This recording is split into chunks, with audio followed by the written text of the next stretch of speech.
Hi mga B! Another mini vlog! Feeling singer na naman yan siya.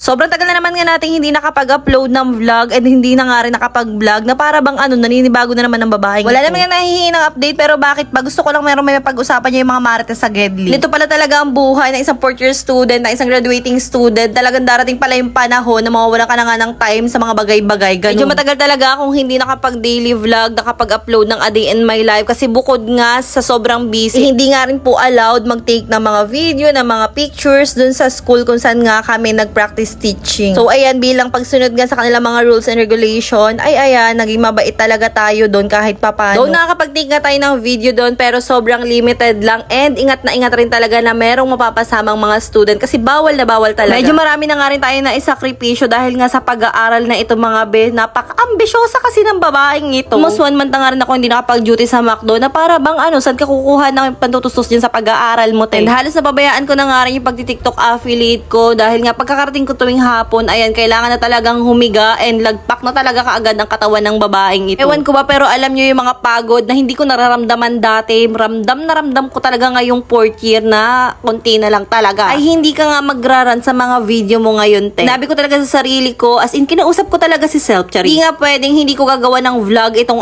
aking final demo journey kasi tingnan nyo naman ang mga atake natin dyan talagang Ewan ko na lang talaga kapag napanood nyo to, lalo na yung mga bago pa lang magka-college, ganyan, tapos education yung napili nyo na course, ay nako, awan ko na lang talaga kung iisipin nyo, pag gugustuhin nyo pa mag-eduk. Charis naman. Ay hindi ka magdi-discourage ng estudyanteng gustong mag-eduk. Pero alam nyo ba, sobrang dami kong realization ngayon habang ine-edit yung mga video ko na sobrang hindi talaga madali ang mag-aral. And na naman nga ako sa point ng buhay na naiisip ko na naman yung mga bagay-bagay noon na sana lang talaga nag-aral ako ng mabuti nung time na pinag-aaral pa ako ng papa ko. Kasi alam nyo yun, hindi pala talaga madali kapag ikaw na lang yung sumusuporta sa sarili mo financially, emotionally, basta mga ganong bagay, as in ikaw na lang talaga. Pero wala naman ang dapat pagsisihan pa dahil ang sabi nga ay na nangyari na, so ang dapat na lang gawin na ipagpatuloy mo kung ano yung buhay na meron ka ngayon. Marami ng mga aral lang na idulot sa akin ng nakaraan. So taray ang lalim, be. At siyang dahilan upang ako'y maging matatag nga ngayon. So, siguro naman kung hindi rin sa mga pangyayari yun, baka hanggang ngayon iyakin pa rin si Ambonte. Yung kaunting makarinig ka lang ng masasakit na salita, ayan parang iiyak ka na kaagad sa tabi, magmumukmuk ka na agad. Pero ngayon ngayon mo ako salitaan ng mga di magaganda, lampas na lang talaga sa kabilang tenga. Keber na lang talaga sa inyo, hanggat hindi nga ikaw yung nagpapakain sa akin, ay pakialam ko na lang talaga sa inyo. Apakaramdam ko nga ngayon siguro dahil sa sobrang tagal ko na nga hindi nakapag-vlog, sobrang dami kong gustong sabihin, gustong i-share sa inyo dahil alam ko na meron kayong mga inaabangan dyan na gusto kong ibahagi. Charis. So anyway, dahil halo-halo na ngayong mga sinasabi ko, ayan, isa lang talaga may ipapayo ko sa mga gagraduate sa susunod na taon na mag-ipon, mag-impok, magtipid. Hindi nyo nga maranasan ng krisis na dinadanas namin ngayon. Yes, kakayanin yung mga lesson plan, yung mga lesson log, yung mga narrative. Mapapagtagumpayan nyo rin ang final demo. Ang hindi nyo lang talaga kakayanin ay yung gastos, mga be. Hindi pa ngayon ang lahat-lahat dahil syempre meron pa tayong thesis, meron pa rin graduation fee na kailangan talagang paghandaan. Pero kailangan nga pala munang tanongin ay teka, graduate ba ako? So kita nyo naman, ang dami ko na nga naidakdak sa inyo ay natapos ko na nga lahat-lahat yung aking final demo materials at ayan, nagpa-practice na talaga ako para sa final demo. Pero alam nyo ba yun,